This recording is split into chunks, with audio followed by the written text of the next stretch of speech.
Welcome, football fans.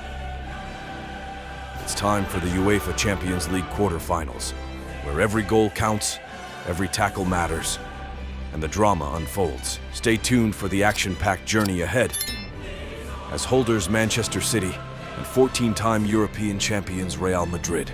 There's also a rematch of perhaps the most famous Champions League comeback of them all, La Remontada, 7 years on from Barcelona's astonishing recovery after losing 4-0 in Paris. Bayern take on Arsenal, having won the last 3 meetings between the pair 5-1, when Atletico de Madrid take on Dortmund.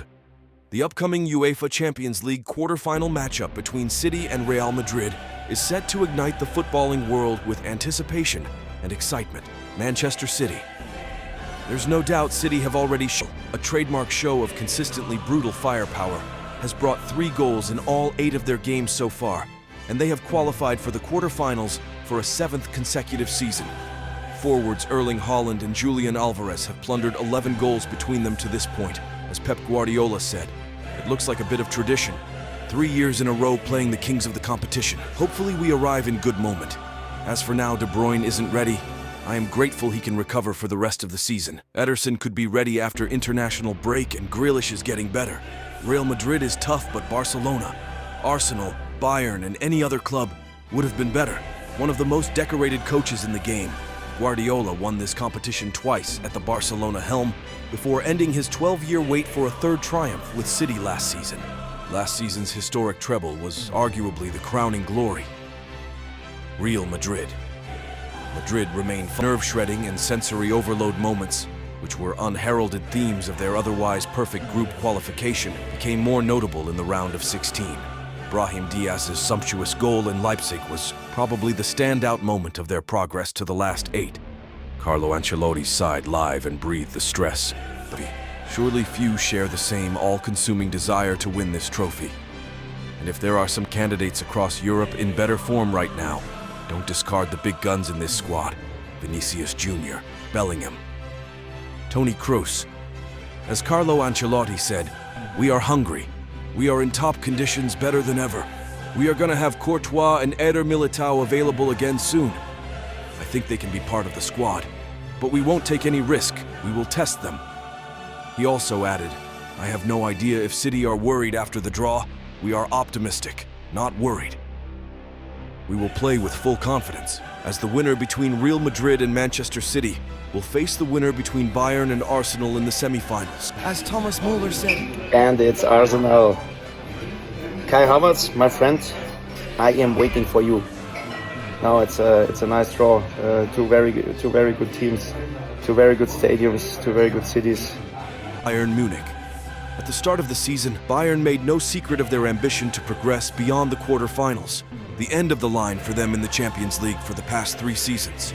Kane was brought in to provide the big game mentality and world-class finishing that was missing in Europe last term. The England captain has delivered so far, and he is the reason many believe Bayern could yet end a campaign that may see them deposed as German champions by taking the biggest prize of the lot, Arsenal.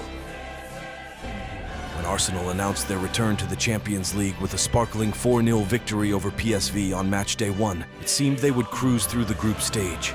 The Gunners were given a reality check by a battling Lens, but recovered with 2 hugely impressive wins against Sevilla. Finishing in top spot landed them a tie against a tough Porto side. Arsenal have a well-balanced and settled side, with a front line that can eviscerate any opponent. Martin Odegaard's footballing intelligence and leadership makes him the heartbeat of a team that plays some exceptional stuff. At the same time, as the performance against Porto showed, the Gunners are not afraid to roll up their sleeves and graft, and, in characters such as Gabriel, William Saliba, and Declan Rice, they have considerable physical stature too, perfect balance. Atletico Madrid versus Dortmund. Following a disappointing European campaign last season, Atletico set out with a point to prove, which they certainly have. While on an impressive home streak, they have also finally won away in Europe for the first time since March 2021. Alvaro Morata and Antoine Griezmann have been in unstoppable form, coming from behind to claim a spirited triumph at home to Feyenoord and a draw at Celtic in the group stage. Then a success on penalties against Inter in the round of 16 shows Diego Simeone's side have a resilient and determined character that cannot be questioned. Borussia Dortmund. Having missed out on winning the Bundesliga title in May, not many would have expected Dortmund to be the first team to qualify from the extremely tough Group F. Having suffered a setback at Paris, 2-0 in the first match, and drawn another blank at home against Milan, 0-0, they really laid the groundwork for progression with back-to-back wins without conceding against Newcastle. Home advantage is a major factor in Dortmund, as the Dutch league leaders will confirm after the second leg in front of more than 81,000 boisterous spectators. BVB have shown this season that they can beat any team, so the end of their journey in this season's competition is not yet in sight, as the winner between Borussia Dortmund and Atletico Madrid will meet the winner between Barcelona and Paris Saint-Germain in the semi-finals. Barcelona. The initial verve and thrills of their group campaign was a little undermined by losses to Shakhtar and Antwerp, but across the two Napoli matches they looked confident, enjoyable to watch, and oozing youthful exuberance. Pau Cubarsí and Lamine Yamal have been utterly thrilling. A couple of months ago, Barcelona were a team that a few of the really in-form sides would have been happy enough to draw. Not so now. Xavi Hernandez has galvanized his men. There's confidence and intensity and an all-for-one spirit. Long in the tooth Champions League coaches, winning ones included, repeatedly say that it's all about your form in March and April. That's when you pick up momentum and make a run to the final. It would still raise eyebrows if Barcelona were at Wembley on 1st June. The Catalan Giants do love a Champions League final there. Paris Saint-Germain. For the first time since the 2020-21 season, Paris have qualified for the quarterfinals of the Champions League. After a group stage campaign which included a chastening 4-1 defeat away at Newcastle, hopes of a deep run in this year's competition were tempered.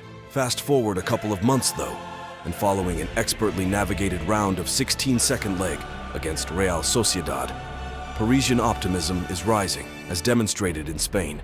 This outfit are tactically astute and growing in stature with each passing game.